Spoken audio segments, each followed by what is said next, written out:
माध्यम से हम आप सबसे निवेदन करते हैं, विनती करते हैं कि इस देश को बचाने के लिए, संविधान को बचाने के लिए हम सब भी अपने अपने हिस्से की जिम्मेदारी का निर्वहन पूरी ईमानदारी के साथ करने का वक्त आ गया। क्योंकि अगर किसी तरह धोखे से भी इस बार हम सफल नहीं हुए और भारतीय जनता पार्टी की तानाशाही वाली विचारधारा अगर सफल आएगी तो आगे चलकर ना संविधान बचेगा, ना किसान बचेगा, ना नौजवान बचेगा। इसलिए सबको एक सैनिक की भूमिका में आने की जरूरत है और अपने हिस्से की जिम्मेदारी का निर्वहन करने की जरूरत है। भारतीय जनता पार्टी ने ऐसा कोई वर्ग नहीं है जिसको ठगाना हो, चाहे युवा हो, चाहे किसान हो, चाहे मजदूर हो, चाहे नौजवान हो, हर वर्ग को उन्होंने ठगने का प्रयास किया। इस देश की हत्या, देश और प्रदेश की सत्ता हासिल कर ली और आज जब उन कामों को काम करने की बात आई तो कोई भारतीय जनता पार्टी का नेता उन कामों पे बात करने को तैयार नहीं है। मुझे नहीं लगता कि इस देश और प्रदेश का कोई भी ऐसा व्यक्ति होगा जिसके कानों में आज भी वो नारा न गूंज रहा हो, बहुत हुई महंगाई की मार, अब की बार मोदी सरकार है। ये सब सवाल हम सबको एक जागरूक नागरिक होने की हैसियत से पूछना पड़ेगा। आज किसानों की बात करते हैं, अभी 2-3 दिन पहले इन्होंने किसानों की अपनी पीठ ठोकने का काम कर रहे हैं। हमारी कांग्रेस पार्टी के मनमोहन सिंह जी के समय में 72,000 करोड़ का कर्जा किसानों का माफ किया है, हमारा इतिहास है। करने को मिला विपरीत परिस्थितियों में उन्होंने 27 लाख किसानों का कर्जा माफ किया। इनके मंत्री कमल पटेल सदन ने इस चीज को एक्सेप्ट किया है। चाहता हूं, हमारा इतिहास है। माननीय अर्जुन सिंह ने सबसे पहले 14% आरक्षण ओबीसी वर्ग के साथी को देकर के आरक्षण की शुरुआत की।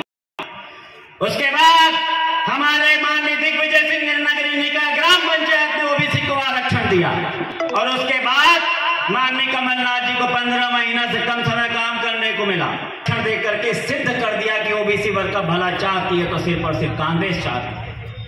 कांग्रेस ने ओबीसी वर्ग को 27% आरक्षण दिया, हमारे सामान्य वर्ग के साथी को 10% आरक्षण किया।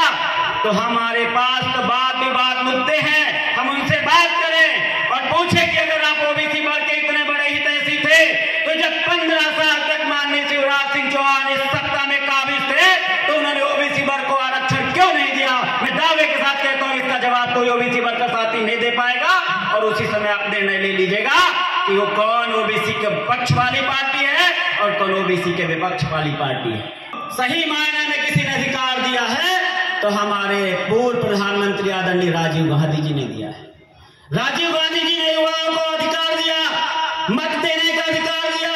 उन्होंने युवाओं को अधिकार दिया कि जाओ अपने हिसाब से अपने भला करने वाली सत्ता को चुन लो।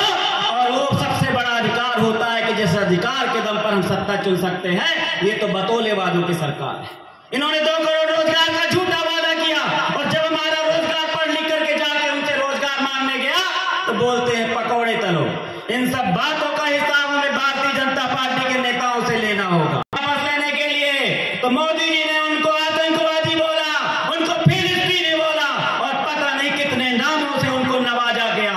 लेकिन जब इनको लगा कि हमारा उत्तर प्रदेश का चुनाव हाथ से निकल जाएगा तो इन्होंने तीनों काले कृषि कानून वापस ले लिए। लेकिन तब तक हमारे 750 किसान शहीद हो चुके थे।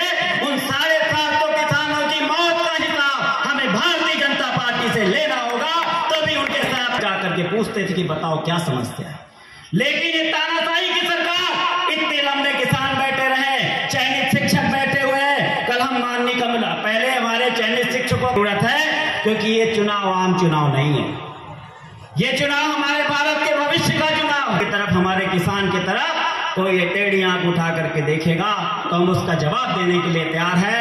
यही सोच करके कि आज अगर खामोश रहे तो कल सब कुछ लुट जाएगा, आज अगर खामोश रहे तो कल सब कुछ लुट जाएगा।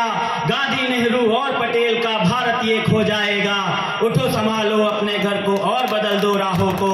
तुम भारत के कर्मवीर हो, रोको गलत प्रवाहों को, रोको गलत प्रवाहों को। धन्यवाद। जय हिंद, जय भारत। बहुत बहुत धन्यवाद।